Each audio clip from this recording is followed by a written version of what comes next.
Hello दोस्तों, नमस्कार। मैं रोहित रघुवंशी, आपका रीजनिंग मेंटर। कैसे हैं आप लोग सभी? प्यारे दोस्तों, पंजाब नेशनल बैंक ने एसओ का नोटिफिकेशन जारी कर दिया है। आइए देखते हैं कितनी वैकेंसीज हैं और कौन कौन इसके फॉर्म को भर सकते हैं। वैसे तो आपको ये पता होगा, एसओ स्पेशलिस्ट ऑफिसर, यानी कि ग्रेजुएशन में या पोस्ट ग्रेजुएशन आपका जो है वो एक स्पेशलाइजेशन होता है। जैसे बीटेक कंप्यूटर साइंस हो गया, ग्रेजुएशन में अगर बात की जाएगी तो जैसे बीटेक हो गया तो आपका कंप्यूटर साइंस, या बीएससी है तो फिर agriculture, right, BTech IT, right. अगर अगर मास्टर्स में तो एमबीए, एचआर हो गया, राइट। इस तरह से स्पेशलाइज्ड कोर्सेज के लिए जो है ये होता है स्पेशलिस्ट ऑफिसर्स का। तो ये इसके जो रजिस्ट्रेशन शुरू हो रहे हैं बच्चों, 3 मार्च से शुरू हो चुके थे। ओके, और 24 मार्च इसकी लास्ट डेट है। Tentative date of online test, यानी कि अप्रैल या मई में, या तो अप्रैल के लास्ट में या मई के फर्स्ट वीक में इसका एग्जाम हो जाएगा। ओके, बात क्लियर है सभी को? अगर इसमें हम बात करें, अगर हम इसमें बात करें कि भाई इसमें कौन कौन सी पोस्ट है, तो यहां पर ध्यान से देख लेना। जैसे ऑफिसर क्रेडिट के लिए है, officer industry, manager IT, senior manager IT, manager data scientist, senior manager data scientist, manager cyber security, senior manager cyber security. ठीक है जी। JMGS 1 जो होता है बच्चों, ये आपका वही पीयू लेवल के ही होता है, या फिर आपका यू कैन से कि आपका जो है असिस्टेंट मैनेजर के लिए जो है होता है ये, राइट। फिर ये स्केल बढ़ते जाते हैं, सेकंड, थर्ड, लाइक इस तरह से। तो ऑफिसर क्रेडिट के लिए 250 वैकेंसीज है, ऑफिसर इंडस्ट्री के 75, manager IT 5, senior manager IT 5, manager data scientist 3, senior manager data scientist के लिए 2, manager cyber security 5, senior manager cyber security 5, यानी कि टोटल वैकेंसी 350। वैकेंसीज भी सबकी अलग अलग है। जैसे अगर स्केल 1 की बात अगर की जाए तो वही आपका जो है 70 तक आपकी जो है, इसमें 70-80 तक आपकी सैलरी रहती है। अगर बात करें स्केल सेकंड की तो वो 90 प्लस हो जाती है। अगर बात करें स्केल थर्ड की तो 1 लाख प्लस हो जाएगी सैलरी इसमें। ओके, ये इस तरह से सैलरी स्ट्रक्चर है इसमें। ठीक है, ध्यान रखना। जो स्केल 1, स्केल 2, स्केल 3 दिया गया ना, तो यहाँ पर आप सैलरी, स्केल 1 की सैलरी जो है वो वही होगी, लमसम 70 प्लस 70 या 80 के बीच में। स्केल 2 की वही 90 प्लस के आस रहेगी आपको। स्केल 3 की अगर देखें तो 1 लाख प्लस ऊपर जाएगी। ठीक, चलिए आगे अगर हम बात करें इसकी, ये इन्होंने जो है वैकेंसीज को कैटेगराइज कर दिया है कि भाई जनरल में कितनी है, ईडब्ल्यूएस में कितनी है, ओबीसी में कितनी है। इस तरह से इन्होंने कैटेगराइज कर दिया है इसको। ओके जी, चलिए। मेन हमारे लिए है एलिजिबिलिटी क्राइटेरिया। एलिजिबिलिटी क्राइटेरिया में एज लिमिट और ये आपका जो है educational qualification is very important. ध्यान से देखना भाई इस चीज़ को थोड़ा सा। Relaxation of upper age limit, age limit में छूट भी है। पहले हम देख लेते हैं भाई एज लिमिट के बारे में क्या दिया गया इन्होंने।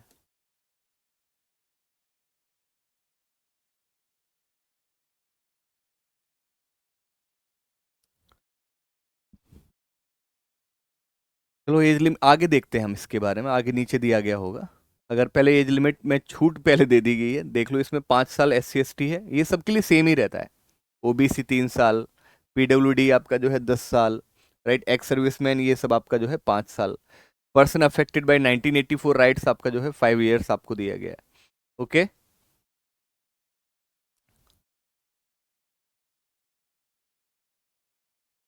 आगे देखिए इसमें और क्या इंपॉर्टेंट है। एक तो सबसे इंपॉर्टेंट ये है कि भाई इसका जो है सिलेक्शन प्रोसेस क्या रहेगा और कौन कौन इसके फॉर्म को भर सकते हैं। ये सारे के सारे पॉइंट्स आपके लिए इंपॉर्टेंट है। सिलेक्शन प्रोसीजर की अगर हम बात करें, तो सिलेक्शन प्रोसीजर की मैं बात करूं तो बच्चों यहाँ पर क्या है, online written test followed by interview, and written test उसके बाद इंटरव्यू।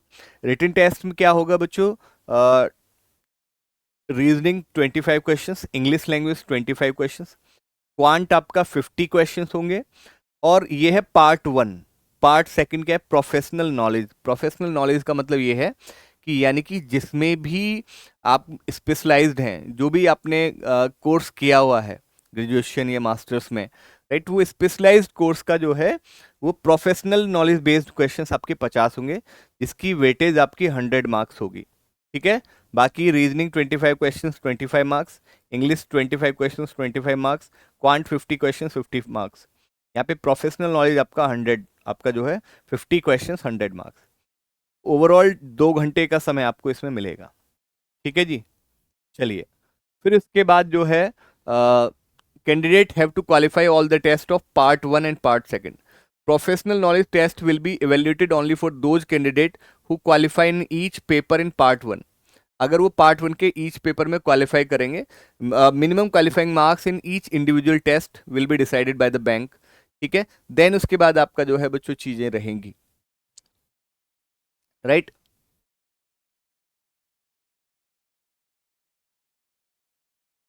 मतलब सीधी सी बात यहाँ पे समझिएगा, जैसे मान लीजिए आपने पार्ट 1 पार्ट 2 दोनों पेपर दिए, दोनों पेपर देने के बाद क्या होगा, पार्ट 1 को पहले इवेलुएट किया जाएगा। अगर आप हर एक सेक्शन में क्वालिफाई कर रहे होंगे तब आपका प्रोफेशनल नॉलेज के पार्ट को तब उसके बाद इवेलुएट करेंगे। अगर आप पार्ट 1 में ही फेल हो गए तो पार्ट 2 को इवेलुएट करने की जरूरत नहीं। फेल का मतलब फिर फेल ही होता है। ठीक है, कभी आप ये सोचिए पार्ट 1 में अगर कुछ गड़बड़ है तो पार्ट 2 को चेक कर लेंगे, नहीं करेंगे फिर वो। ठीक है जी। चलिए, फिर उसके बाद पर्सनल इंटरव्यू होगा इसमें। ठीक है, वहीं आपके सारे डॉक्यूमेंट्स वेरीफाई होंगे। राइट, कह रहा है short listing of application followed by interview. Right, तो ये आगे की बातें हैं ये सब। पर्सनल इंटरव्यू आपका 50 मार्क्स का होगा, ये याद रखिएगा।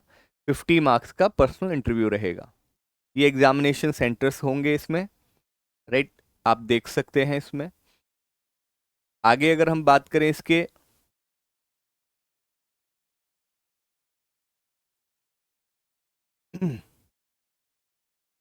एज लिमिट, और ये आपके लिए जरूरी है जानना। एक बार देखते हैं इसमें कहाँ है भैया। पहले सबसे पहले आप देखिए जो आता जा रहा है उसको देखते चलेंगे।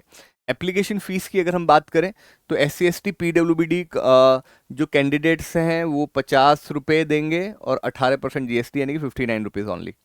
अदर कैटेगरी यानी कि जनरल, OBC, EWS ये सब जो है 1000 रुपये प्लस GST 18% यानी कि 1180 रुपये।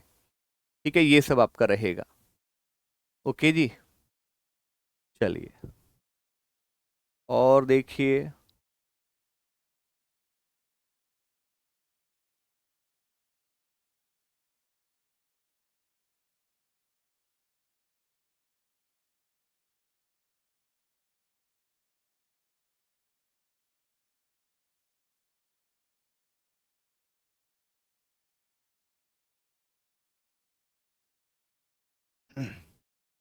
ये बॉन्ड पीरियड के बारे में बात की गई है इन्होंने।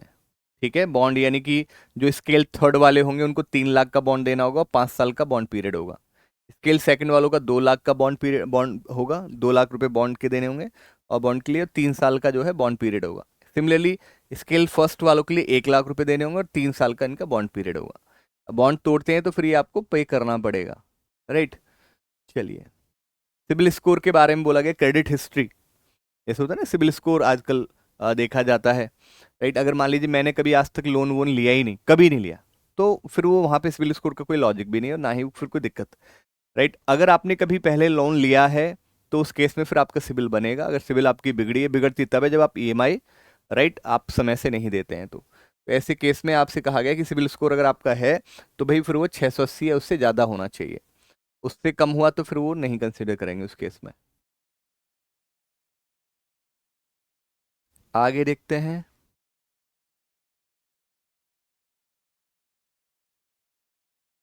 देखिए ये आ गया, देखो ये ना, ये है, ये इंपॉर्टेंट है।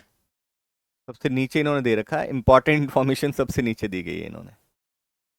ठीक है जी, यहाँ थोड़ा सा ध्यान से देखिएगा इसको, बहुत ध्यान से समझिएगा। आ जाइए।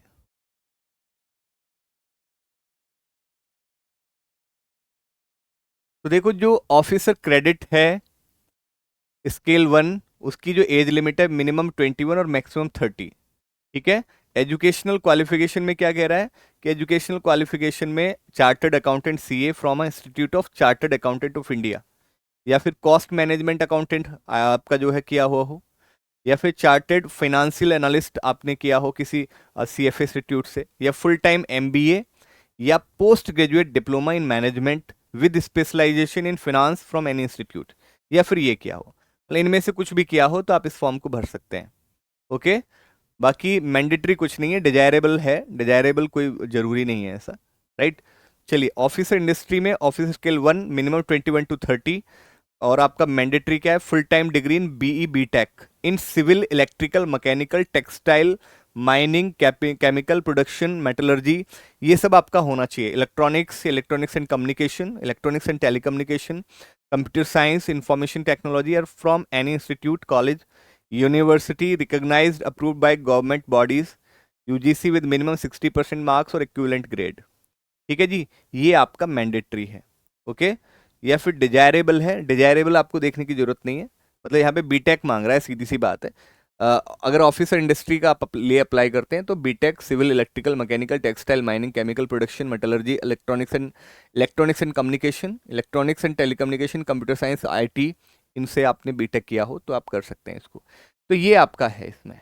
ओके, अगर मैनेजर आईटी की बात करें तो ऑब्वियस है कि ये स्किल सेकंड वालों के लिए है। स्किल सेकंड वालों के लिए 25 से 35 साल, full time B BTech computer science IT से होना चाहिए, ठीक है ना, या full time MCA from any institute. और मैंडेटरी कह रहा है कि भाई जैन एआई या ML certification from a recognise certification, ये आपका मैंडेटरी है, मतलब ये सर्टिफिकेशन आपके पास होना चाहिए। मैंडेटरी में और क्या क्या है, minimum 2 years experience in IT system, 2 साल का आईटी में आपका होना चाहिए। ठीक है जी, चलिए सीनियर मैनेजर की अगर बात करें आईटी में तो ये स्किल थर्ड वालों के लिए है। इसमें आपका जो है बच्चों एजुकेशनल सेम चलेगी, ठीक है, और सर्टिफिकेशन भी सेम होगा, लेकिन एज लिमिट आपकी मिनिमम 27 से मिनिमम मैक्सिमम 38 होगी। ठीक है जी, ओके। और यहाँ पे एक्सपीरियंस मिनिमम 3 साल का होना चाहिए आईटी में, ठीक है, ये ध्यान रखना। अगर मैनेजर डेटा एनालिस्ट की बात करें या डेटा साइंटिस्ट की, मैनेजर डेटा साइंटिस्ट की अगर हम बात करेंगे तो स्किल सेकंड के लिए है। स्किल सेकंड में मिनिमम 25 और मैक्सिमम 35, और full time BTech in IT computer science, right, ये इस तरह से आपका इसमें होना चाहिए। मैंडेटरी क्या है, जैन एआई या एमएल सर्टिफिकेशन आपके पास होना चाहिए। मैंडेटरी क्या है, 2 साल का आपके पास एक्सपीरियंस होना चाहिए इन एआई या ML with experience in NLP, इसमें एक्सपीरियंस आपका होना चाहिए। या फिर सीनियर मैनेजर डेटा साइंटिस्ट में स्केल थर्ड के लिए मिनिमम 27 टू मैक्सिमम 38, राइट, और क्वालिफिकेशन आपकी सेम और सर्टिफिकेशन भी सेम, लेकिन एक्सपीरियंस मिनिमम 3 ईयर्स का होना चाहिए। ठीक है, तो ये रहेगा आपका। अगर बात करें मैनेजर साइबर सिक्योरिटी के लिए, साइबर सिक्योरिटी में स्किल सेकंड के लिए है तो मिनिमम 25 से 35, mandatory BTech computer science, information technology, electronics and communication, या फिर फुल टाइम एमसीए होना चाहिए किसी इंस्टीट्यूट से। ठीक है जी, राइट, बाकी सब डिजायरेबल है। मैंडेटरी में कह रहा है कि भी सर्टिफिकेशन होने चाहिए, सिस्को का सर्टिफिकेशन हो या सिस्को सर्टिफाइड नेटवर्क एसोसिएट होना चाहिए, Check Point certified security expert होना चाहिए। ये सारे सर्टिफिकेशन आपके पास इनमें से कोई होना चाहिए। ठीक है, जितने भी ये नाम लिखे गए हैं इतने सारों में से कोई भी आपके पास होना चाहिए, कम से कम एक सर्टिफिकेट आपके पास होना चाहिए। मैंडेटरी में मिनिमम 3 साल का एक्सपीरियंस हो आईटी से, right, of which at least 2 years experience in managing, hands on experience in IT and cyber security या मैनेजिंग, इस तरह से होना चाहिए आपका। ठीक है, राइट, चलिए अगर सीनियर मैनेजर साइबर सिक्योरिटी में है तो वो स्केल थर्ड के लिए है। स्केल थर्ड में 27 से 38 साल, मिनिमम 27 और maximum 38, full time degree BTech computer science, information technology, electronics and communication या फुल टाइम एमसीए आपका होना चाहिए। मैंडेटरी में इनमें से कोई भी वही सेम जो अभी हमने इससे पहले दिखाया वही सेम आपका जो है इनमें से कोई भी सर्टिफिकेट होना चाहिए। और मैंडेटरी में क्या है, 5 साल का कम से कम अनुभव होना चाहिए आईटी में, राइट, इस तरह का है इसमें। तो ये आपका था, ठीक है, ये आपकी जो मेन इंफॉर्मेशन थी वो हमने जो है आपके साथ साझा कर ली है। ओके बच्चों, चलिए अगर आपका फिर भी कोई डाउट रहता है, राइट, इसके रिगार्डिंग तो एक बार हमें कमेंट में बता सकते हैं। पूरी तरह से हम जो है आपके लिए कोई भी अगर डाउट रहता है तो हम डेफिनेटली आपके डाउट का जवाब देंगे कमेंट के माध्यम से, या फिर उसके अगर लगेगा जरूरत है तो उसके लिए हम अलग से वीडियो भी बना सकते हैं। ओके, बहुत बहुत शुक्रिया, बहुत बहुत धन्यवाद, थैंक यू सो मच।